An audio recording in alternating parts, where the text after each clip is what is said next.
Today, we are pulling back the curtain on the entire digital world. We're going to find the hidden language that powers, well, everything, from the phone in your hand to the most advanced AI. And that language, it's called discrete math. It really all starts with this one big question. How do you teach a machine, a literal box of wires and circuits, to think? How can it possibly follow instructions, make a choice, and actually get to the right answer? Well, the trick is to create a language with zero ambiguity, a language built on absolute mathematical certainty. And that leads us right to our first big idea, logic. Now, this isn't about, winning an argument with your friend. This is a super precise mathematical system for reasoning, and it is the absolute bedrock of how computers operate. So, the most basic building block of this language is something called a proposition. It's really just a statement that can only be one of two things. It's either totally true or it's totally false. There is no middle ground, no maybe, no gray area at all. For instance, 1 + 1 = 2 is a proposition. And yep, it's true. 4 is a prime number is also a proposition, it just happens to be false.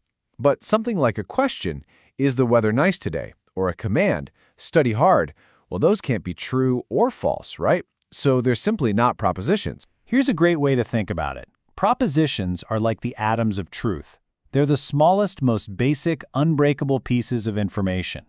And just like real atoms combine to make molecules, we can start combining these propositions to build much bigger, more complex ideas. Okay, so if we have these atoms of truth, how do we stick them together? We need a set of rules, kind of like a logical grammar, to make sure that when we combine them, our statements actually make sense. So let's see what those rules are. These rules are called logical connectives. And just like the words and, or if-then in English, they're the glue that holds our propositions together. Let's start with one of the most common ones, and. So, take this statement.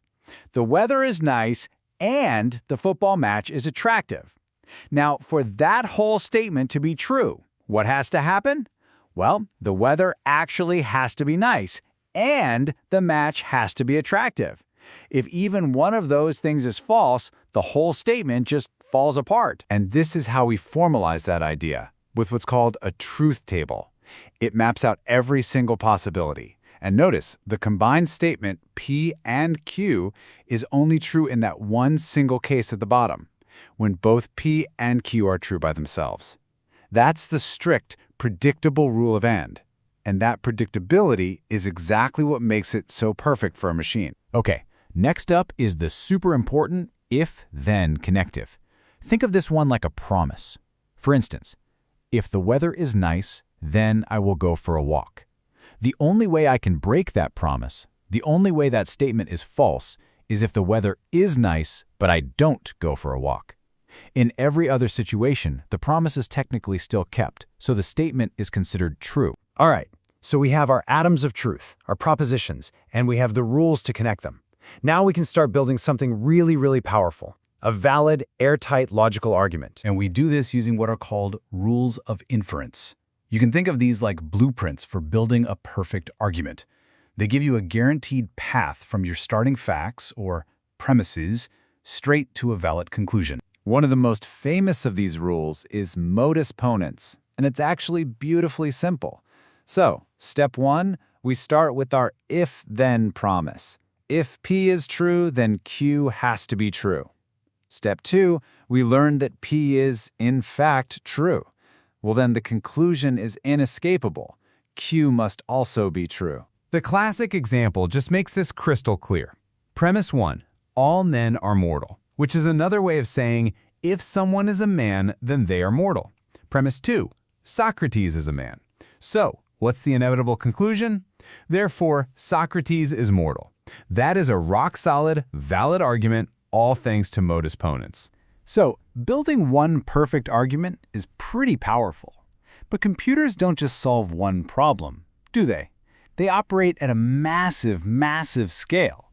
And that brings us to the second pillar of discrete math, the art of counting. Right? A computer isn't just thinking about one person like Socrates.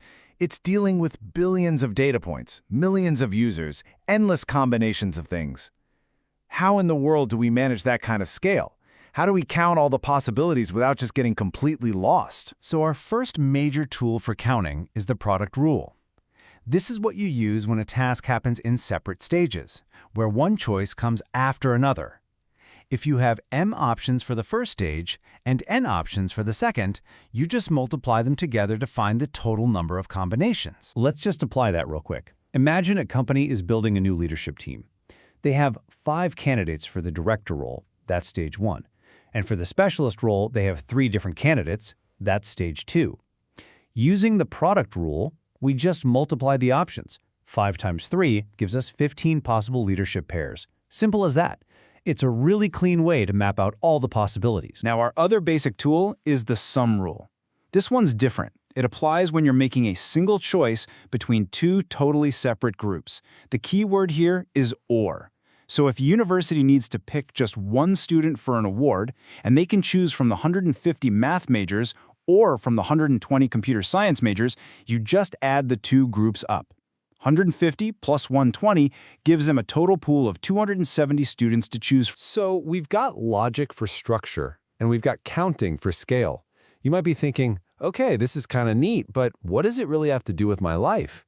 Well, it turns out it has everything to do with the world we live in. I mean, this isn't just some abstract theory. This is the engine that drives our entire digital world. Whether we're talking about writing computer programs, designing a database, building an AI, creating secure cryptography, or designing a network, they all depend on these exact same core ideas of logic and counting. And here's a perfect real-world example of that. On the screen, you can see 2 blocks of code that look pretty different. But because they are built on what we call logical equivalence, which comes directly from those truth tables we saw, a computer knows they will produce the exact same result. But here's the kicker. The second version is way more efficient. So understanding this logic lets a system automatically make optimizations like this, which saves a ton of processing power and energy. That is the power of discrete math and action. So from a single line of code to the architecture of the entire internet, it all comes back to these simple but incredibly powerful building blocks. We've really only just scratched the surface of this secret language. But my question to you is this. Now that you know a few of its words, what parts of your world start to look a little different?